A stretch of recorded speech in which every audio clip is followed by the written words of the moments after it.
here we go. We're going to have a look at the Old Testament. Old Testament survey. So the intention is that this is going to take us for the rest of the year. Just so you're aware, just so you're get up and ready for the long haul. This term, I'm not sure if there is going to be, I think there's 9 Sundays that we've got this term in between the school holidays, and realistically to try and look through the Old Testament in 9 Sundays is not really going to be good enough. So we'll take the rest of the year. Got a couple more coming in. Sorry, we might go grab a couple more seats back here.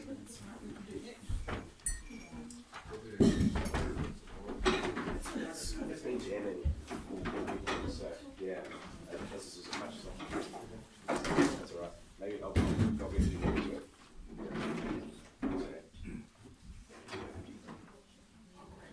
So, a note or two about what you've got in your hand. That book that you've got in your hand.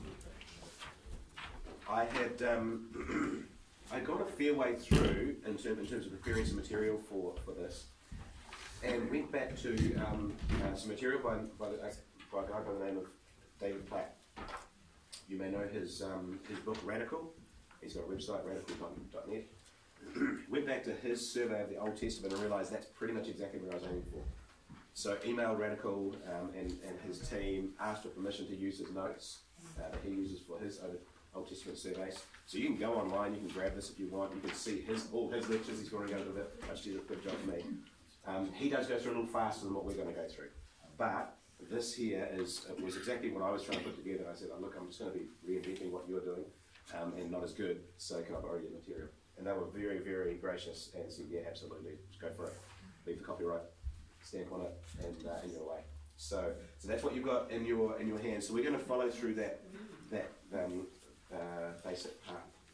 If you've got your Bibles, please grab them and see if you can find the Old Testament.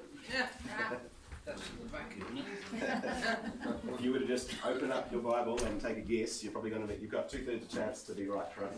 Yeah, covers the first 2/3. Here we go.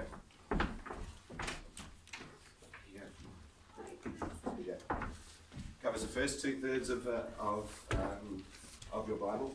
And one of the most important things that I think to start with is that we need to realize that when Jesus was on earth, and when he was ministering, and when he was referring to the scriptures, the Old Testament was what he was referring to. The New Testament was not in existence when Jesus was on earth. So the Old Testament scriptures was all he was referring to, and that's how he proved himself. That's how he proved everything that he wanted that he was bringing into being. So I think we ignore the Old Testament at our peril.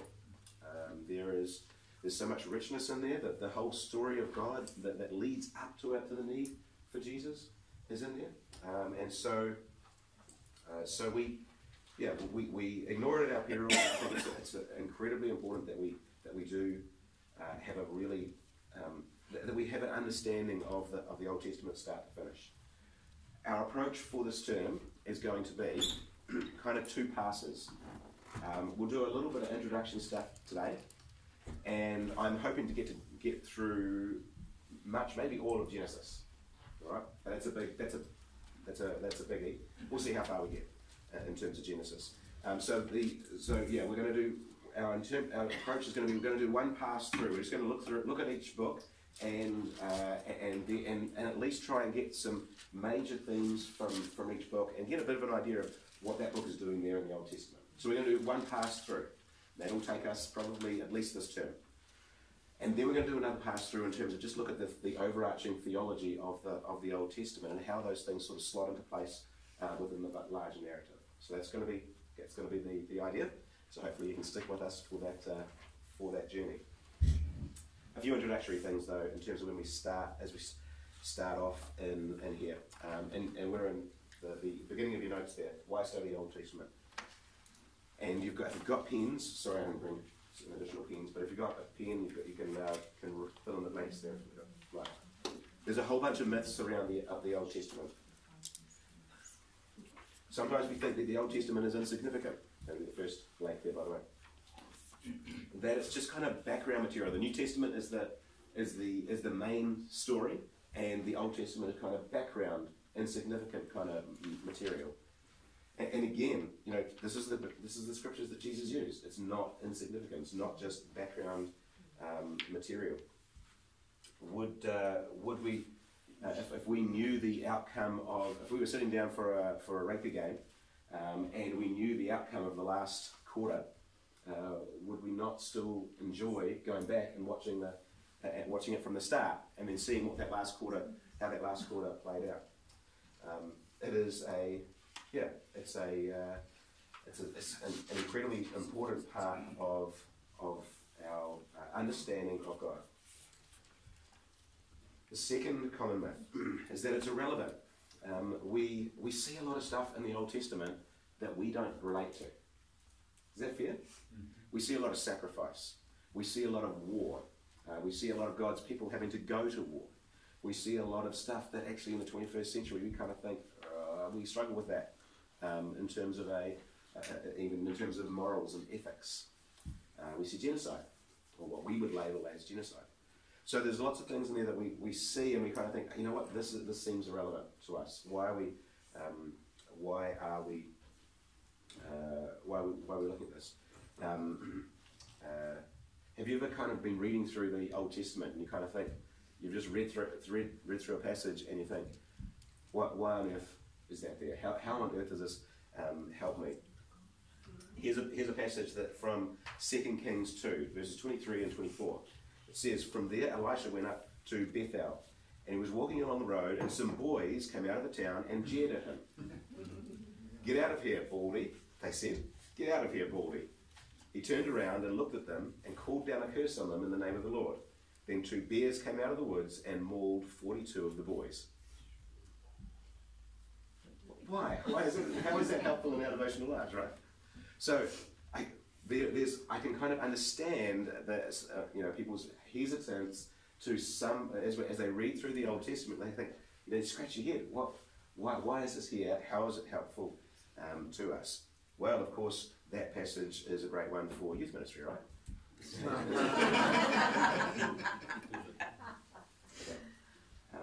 But it's a fair question. As we walk through some of these narratives, how do they relate to us? And I think as part of this journey, we'll hopefully see how they can. So that was the second bit. It's insignificant and myth. Second one was irrelevant. Third one is the Old Testament is inconsistent. It's a myth that sometimes levied or a charge that's levied at the Old Testament. Sometimes we see a disconnect from the Old Testament and Christianity as a whole. You've probably heard the argument that the God of the Old Testament is an angry God, and the God of the New Testament is a loving God, right? So there's a feeling of inconsistency here. How does this relate to us when we see that obviously in the New Testament we're told that children are to obey their parents, but when we see in the Old Testament that disobedient children are to be stoned. Okay, so how does we're supposed to love our children? How is this consistent in its message? So we understand that is something that can be pushed back on us. But we think about as we think about even that idea of the angry God in the Old Testament, the loving God in the New Testament. How does Psalm 23 fit into that categorization? There's an incredibly loving God that's sitting there in Psalm 23, right? Revelation 19 in the New Testament. That's a very significant picture of God's anger and God's wrath being poured out on humanity. So actually, you know what? God is consistent through those through the pages of the Old Testament and the New Testament. He does deal with his people differently. Okay, so he's got covenant. We're going to cover the idea of covenants. And he has agreements with his people at various parts of it. So he does deal differently. But he is the same unchanging God. Last thing, last common myth is the Old Testament is incomprehensible. We think it's kind of cumbersome, it's confusing, it's hard to walk through. If you've ever started reading the Old Testament from the beginning, anyone? Yep. And when you get to Leviticus, or the second half of Exodus, it starts, oh wow, this is getting a little bit hard. And what does all this mean? All descriptions of the temple, and then the Leviticus law, then all the censuses and numbers, etc. So there's a feeling of incomprehensible-ness in there. Some of those books are large. Sonia was just reading through Isaiah just recently. It's a big book, and some of it's hard to understand. And there is an element to which, while the overarching story of Scripture is, it's called the doctrine of perspicuity. In terms of like perspective, you can look through it. It's easy to see. The overarching picture and the overarching story is actually very clear and plain. But there's a lot of stuff, as you look deeper into it, there's a lot of stuff that's really hard. You walk through that book of Isaiah, and there's a lot of imagery and stuff there. You think, oh man, what on earth does this mean? Ezekiel, it gets even harder. And so there's I can understand the idea of that, the myth that the Old Testament is incomprehensible. However, that does challenge us in two ways. One, there is a lifetime of material in the Bible for us to continue to mine the depths of. We will never exhaust, and we will never exhaust the Bible in terms of mining the depths and not mining the riches of it. Two, it also means that yes, while the overarching story is easy to see and easy to kind of grasp, we have a God that is knowable to a shallow level, or to a medium depth level, or to an incredibly deep level. And so our desire as Christians is to know our God. And so actually diving into the Old Testament, there's hard bits. There's easy bits, but there's hard bits as well. And so it's a good thing to grapple with that. It's a good thing to pick up an extra little resource. See what some other people have said about this difficult bit. And so I think, particularly when we stand here in the 21st century, we've got 2 millennia of church history, of writings on all the books of the Bible. More than that, I guess, of the Old Testament. There's plenty of people who have asked the questions that we're asking and asked them before. And so we have what we need, I think, for the Old Testament to be comprehensible. Okay, so those 4 myths: insignificant, irrelevant, inconsistent, incomprehensible. I think there's an element of which we can feel some of that, but I think we need to dispel each of those things. I think the central message, and I hope the central message that we'll pick up over the course of these next 2 terms, is that the Old Testament is invaluable. The Old Testament is invaluable. If we abandon the Old Testament, then we abandon the revelation of God. We abandon the whole story of God, the storyline of God that led us up to knowing that we have a need for Jesus, that we have a need for a Saviour. You know what? There is at least 1,600 direct quotations of the Old Testament in the New Testament. There's 1,600, and there's a whole lot more of kind of allusions to it and references to it. If we don't understand the Old Testament, we're not going to get what the New Testament writers were alluding to and what they were referring to. You know, what's the most common, most referenced book, most referenced Old Testament book that the New Testament writers refer to? Psalms would be close, but Deuteronomy. Yeah, there you go. It's helpful to know Deuteronomy. We probably don't really know Deuteronomy, do we? We might know the Psalms reasonably well. They're pretty easy to read through, right? So it's important for us to have some sort of grasp on the Old Testament. All right. So what we are going to do is as we study the Old Testament, as we're going to do that over this course, we're going to look at the Old Testament look at it from 3 different dimensions. Firstly, we're going to look at it from its literary dimension. It is a book. It was written. It has genres, and we're going to think about it in as to what kind of literature we're looking at, and therefore how we might understand that part of the Old Testament. Secondly, there is a historical dimension. This is real history and real people. Okay?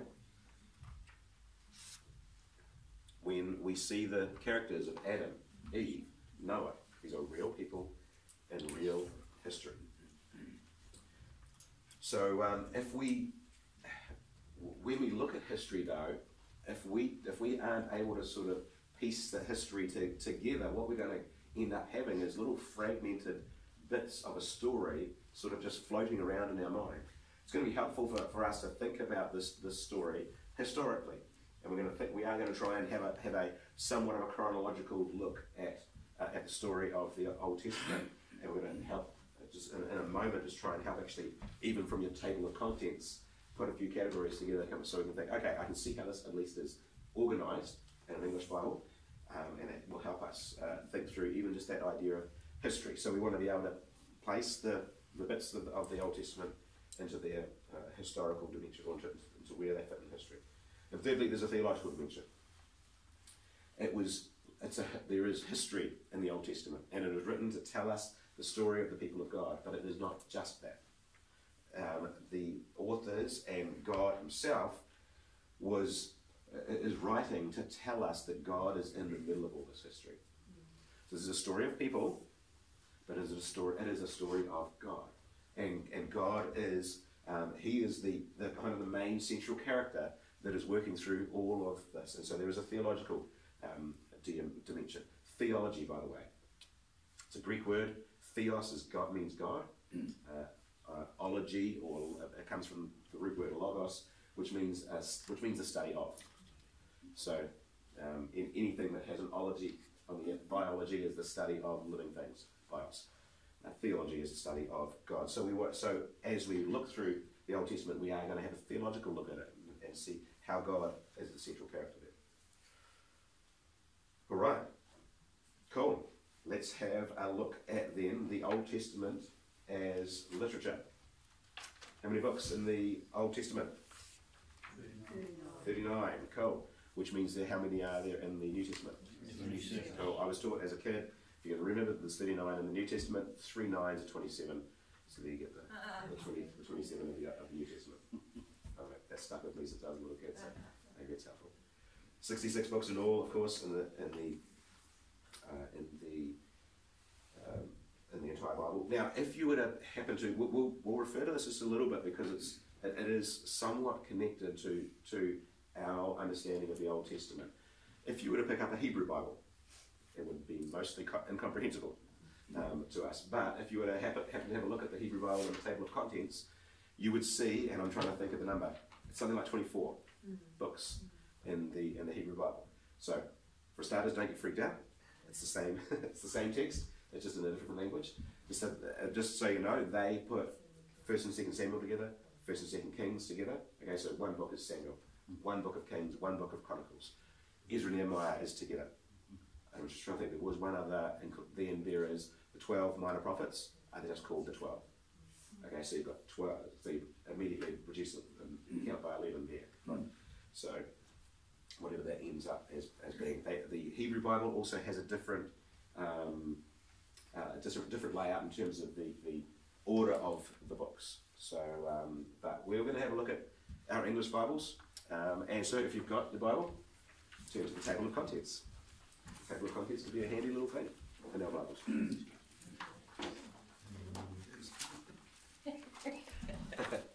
If you refer to the table of contents in your Bible.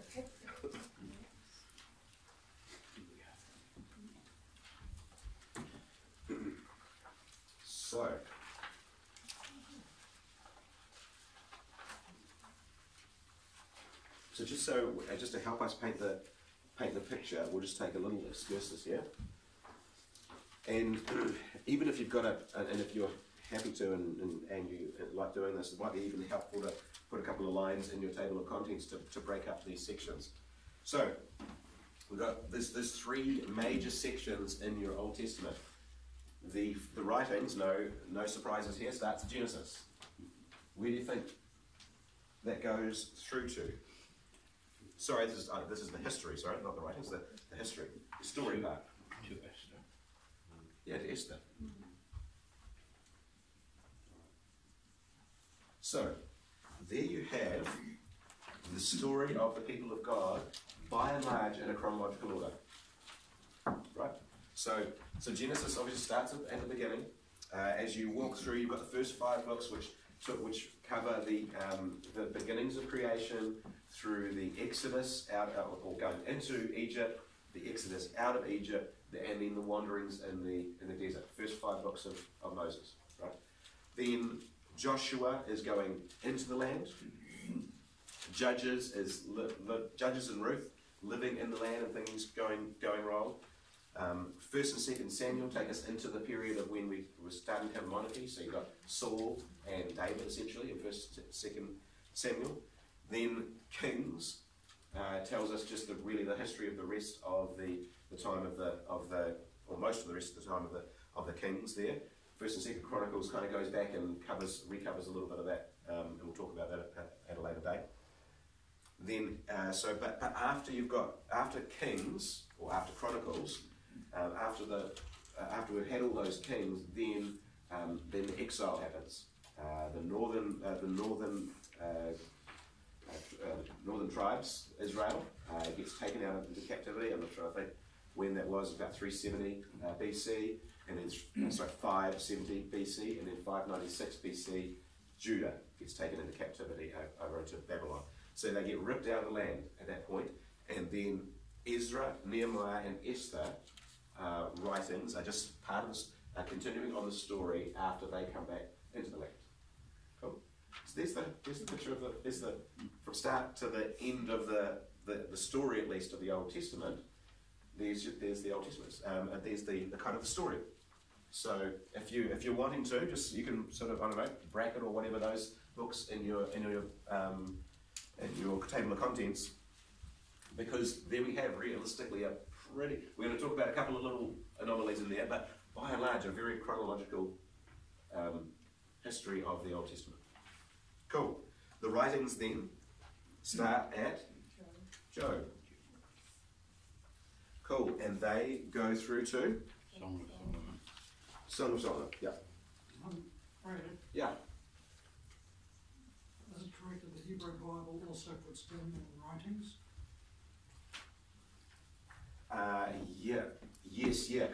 Because Daniel's half and half, isn't he? Yeah, he's half prophet, half history. Yeah. So, yep, that's good. That's a good point. Yeah, I read the book Yeah, where Daniel was listed in writings, and said, have a look at this Hebrew Bible. Yeah. No, that's a good point. Yeah, and I'm pretty sure you're right. I'm pretty sure Daniel is in the writing section in the Hebrew Bible. Yeah. And he is. Yeah. First half of Daniel is a historical narrative, which fits just before Esther and Nehemiah, if you were thinking about it in chronology, right? It fits just after the kings, because they've just remembered Daniel's just been ripped out of Judah, out of Jerusalem, and so he covers a little bit of history while they're actually out in Babylon.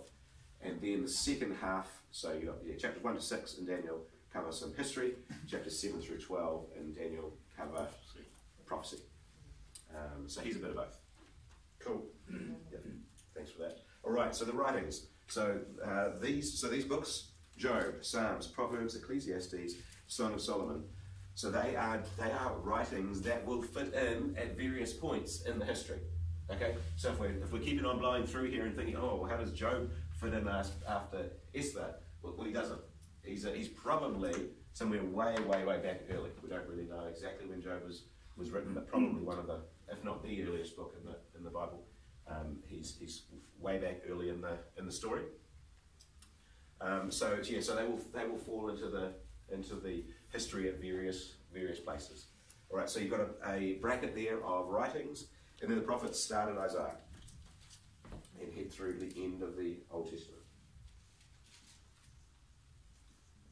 through to Malachi, as I was taught, Malachi, the Italian prophet. All right, so there we go. So is that helpful? To see just a simple breakdown of there's our three ideas. And again, these prophets are writing at various points in time in the history. All right, so there's our chronology.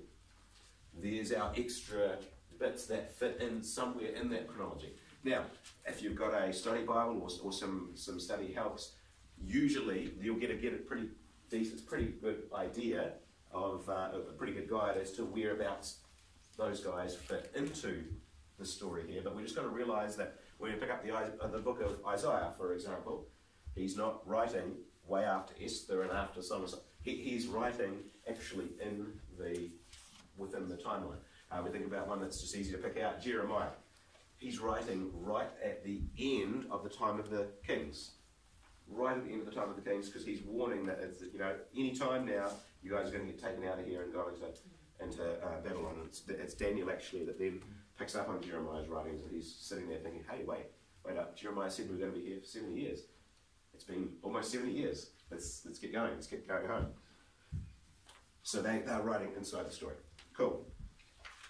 Let's flip back to where we are. There was a little bit of an excursus there. So we're back to where we were here, because I think as we start to talk about the next little bit here, that's a helpful set of categories for us to have. All right. So there are within these categories here, they're classified with different. The blank there is genre. So we've got a handful of different genres. Firstly, we've got law. Oftentimes, the first 5 books of the Old Testament are referred to as law. Then you've got history. Now which theoretically most of the rest of this section is history. However, when you go back a bit, actually Genesis and the first half of Exodus is history, right? It's a historical narrative. The second half of Exodus through to Leviticus, Numbers, Deuteronomy is law. Having said that, as we walk through Genesis, particularly, we see God making covenants with his people. Okay, so I can understand why people would still, or why certainly the Jews, still classify Genesis and the whole 5 as law. Cool. So genre, we've got law, we've got history, we've got prophecy, primarily over here, and then a little bit sprinkled through some other books, and then we have got poetry. And poetry sort of sits here in these writings. It is rich in literary form, if you're following through the notes there. Rich in literary form. We've got historical narratives. There's stories, it has pictures of what has happened in history. It's not only that, it's got laws and statutes there. It's really interesting. For the first time, a little while ago, I had, I tried to read chronologically and started at Genesis and keep on going through the Old Testament. I tried to do that a couple of times. And by the time you get the Exodus and you get the 10 Commandments, and then you start just kind of blowing through a little bit quicker. It was me. Okay, so I'm sorry. I'll put my hand up for that. For the first time in a little while, I slowed down there and actually just had a bit of a look at. You've got the 10 Commandments, and then what you've got is actually a really fascinating set of. It's a legal system. So God's given them the 10 Commandments, and then what he's done is he's actually like, okay, so when this happens, this is how you deal with it. When someone steals your goat, this is how you deal with it. When someone does this, and you look through and you think, my goodness, there's Western civilization's blueprint for a legal system. Now we've got different ways, different weightings on various things. You don't have to pay back 4 goats, or is it 7 goats? I can't remember. If you steal a goat, but we've got a blueprint for Western civilization's set of laws. So it's rich. There's a whole lot of really fascinating stuff in there. It has prophetic. So we've got historical narratives, laws and statutes. It's got prophetic oracles, pronouncing the things that are going to happen in the future. It has genealogies. Genealogies tend to put us to sleep, but for the Israelites, for the Jews, genealogies were what connected them back to their history. It's said that we as Westerners, we kind of approach life looking forward into the future. A Jew, that's our kind of mindset, that's our kind of worldview. A Jew will walk backwards into the future looking back, and that's how they know where they're going. Which is interesting, isn't it? It's just a very different way of thinking about it. For the Jews, the genealogies were incredibly important, because that told them where they'd been, and it connected them back to where their past was. That's why for the Jews, the Old Testament, a Messianic Jew, like a Christian Jew, the Old Testament is incredibly important because it tells them where they've been, it tells them where humanity has been, and there's a reason for why we're here. We're all about the future. We are, as Westerners, we are incredibly, and it's not a bad thing. We're incredibly interested in the book of Revelation and the second half of Daniel and Ezekiel, and that's not a bad thing. But that's partly because we have this very, very futuristic mindset. We want to know what's coming. We want to know what's going. And when the Old Testament was primarily written to a group that were interested in knowing where they come from. So that just to help sort of set the picture there. There's songs in there. Sorry, I'm going to keep on going with this. We had Ashley's farewell party last night. Ended up being late clean up and whatnot, and lots of talking and having to raise your voice over everyone else talking. So sorry. There's songs in there. So the Psalms are an obvious example of songs, but songs are littered throughout the Old Testament. There are parts of the Bible that are intended to be sung, and we kind of lose that in our English translations, right? But you think about is it Psalm 120 or 121 or somewhere in there? Those are you'll see it written in your Bible. It's a psalm of ascent or a song of ascent. These were sung as the Jews went up into Jerusalem, as they climbed the hills towards Jerusalem. They are songs of ascent. They should be they should enliven our hearts. So the Old Testament has then wisdom sayings. It has laments. It has apocalyptic visions, and all sorts of other idea or types of literary forms in there. Apocalyptic visions. We've got to be careful when we're trying to interpret apocalyptic visions. We just got to realise that the likes of Daniel or Ezekiel was seeing something that he didn't have categories to describe. You think about it, or even John. Think about the Book of Revelation. If he was seeing end times and he saw a tank rolling down a street in New York, just as a wild example, how would he describe that? Like he's never seen any sort of machinery. He's never seen any building that looks like those towers in New York, or he's never seen anything that looks like that. How would he describe? So there's apocalyptic visions and apocalyptic literature are very, very descriptive, but they are descriptive in categories that the original author had, and they are described not in categories that the original author didn't have. Right? So if he saw planes flying through the air, I don't know, maybe it's a dragon. I don't know. I don't know what it is. I don't know what he's seeing there. I don't know. So I just as we look at Daniel, as we look at Ezekiel in the Old Testament, we just got to be careful as we say, oh well, that must be this or that must be that. These guys are just trying to write down stuff that they have no categories for. How would they describe a laptop? Like there's a whole set of categories that you've got to have before you get to the laptop, right? All of which they didn't have. So anyhow.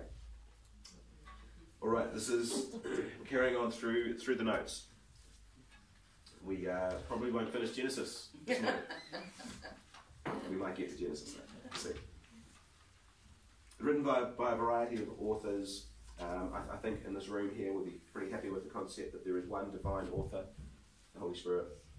They're written by a variety of human authors, predominantly in the language of Hebrew, although some in Aramaic. Anyone know where the Aramaic comes in? It's almost all in Hebrew. There's a couple of little spots in that Aramaic. In the Old Testament. In the Old Testament, yeah. Yep. So the book of Ezra is written in Aramaic, and approximately half of the book of Daniel is written in Aramaic. So, yeah. And that kind of makes sense in terms of the timeline. Remember, they were taken out into Babylon. Babylon used Aramaic as that was their language, so they would have picked up the language of the language, common language of the day, as they went in there. And so hence, there's a bit of Daniel that's written in Hebrew, a bit of Daniel that's written in Aramaic. He writes a letter and as he starts to write the letter, that's where the Aramaic starts, and actually carries on a little bit further on through the book in Aramaic, and then switches back to Hebrew. It's really weird. And then Ezra is just writing in Aramaic just because that would have been normal for him.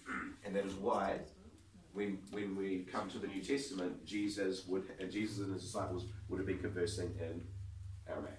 It was just the normal language of the day by that time. Cool. And in fact, Hebrew had largely dropped out of circulation by the time of in Jesus' day. It was just really the rabbis, the scribes that still had a grasp on Hebrew. My Strong's Concordance talks about Chaldean or Hebrew or Chaldean. Is that what's, I'm confused. Yeah, so Chaldean is what we would normally say is Babylon. It's the Babylonians, and so it's their language, which is Aramaic. Oh, that's Aramaic. Yeah, right. So their language is Aramaic. In fact, if you pick up a Hebrew Bible, the Hebrew script in there, this kind of blew my categories a little bit. The Hebrew script that's in a Hebrew Bible, it's Aramaic. It's an Aramaic script. If you actually find some Hebrew writings, like honestly, they look like chicken scratchings. Like I had really hard to pick out any sort of alphabetical letters in there. So actually, the Hebrew script is an Aramaic script. But from the time of the Babylonian captivity, they picked up the Aramaic language, but also their alphabet, which was really similar to the Hebrew alphabet and the Hebrew language. They were all Semitic kind of languages there. So there was a lot of similarities. So, all right, cool. Sorry, a little bit of a division there. So it's mostly written in Hebrew. A couple of bits in Aramaic, but that's why Jesus spoke in Aramaic. It's over a span of about 1,000 years in terms of it's written over a span of about 1,000 years. Here we go. In terms of, let's just have a look at this history part here. If we say Adam and Eve were just some really rarely around figures, where if we were to trace back, it would appear that they're approximately 4,000 BC. So they're arguing for Earth that's around about 6,000 years old here. Okay? We can chat about that later if you want. But so if Adam and Eve were around about 4,000 BC, Genesis 1, where this happens, through to Genesis 11 covers, so we're thinking about this history here in this section here through to essentially the end of the Old Testament. If the Old Testament covers 4,000 years, Adam and Eve through to the time of Christ, Genesis 1 to Genesis 11 is approximately 2,000 years. The rest, Genesis 12 through to the end of the Old Testament, or through to the end of Esther, talking about history, is another 2,000 years. Right, so again, just to help us with historical categories, that first chunk there covers an enormous amount of time.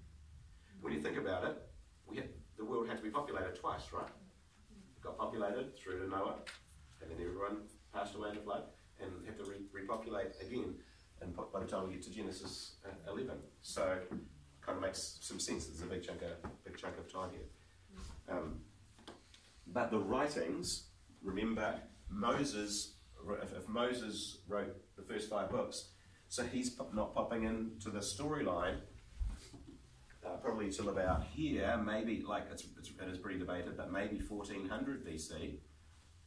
Okay, so, and Malachi is sitting out here at 400 BC, so 1400 to 400 BC, so approximately 1,000 years that these books are written over, give or take. We really don't know where Job was written in terms of history, or like when it was written. So it's about 1,000 years. Earliest parts written about 1400, maybe 1500 BC. Depends on when you date the Exodus, probably. The latest parts written about 400 BC. How do we get the Old Testament? So we'll get down to where and when and where. It's funny, I've been going back and forth looking at all over this material, thinking, man, have I got way too much time allocated to this, or is it about right, or not enough time? I think we're going to need all the time. Over a span of, where are we? How do we get the Old Testament? Collected into a canon. So essentially the Jews over time, they recognised these particular writings as writings that were inspired by God and were part of their sacred scriptures. There's a whole lot of other writings that they had that weren't put in there. It seems like Daniel wrote a few other things, or maybe others wrote about Daniel, and they were just dropped away. You can find them in the Apocrypha. The book of Enoch and the likes, which Jude refers to. So there's other books that they had, but they did not connect those into a canon. They did not see those as being inspired by God. Transmitted through scribes. So we just got to realise that all these books here, there was no word processor, no typewriters, no printing press. They were transcribed by scribes, by hand. So when you, so it makes sense actually that the Old Testament, there are not, New Testament's very different. The Old Testament, there are not a lot of copies of the Old Testament still in existence. They were all transcribed by scribes, and they had to be not just any old person. They had to be set aside as being a scribe. So there wasn't a whole lot of scribes. So we don't have heaps of different copies of the Old Testament. The really great thing is they set aside scribes who were really good at what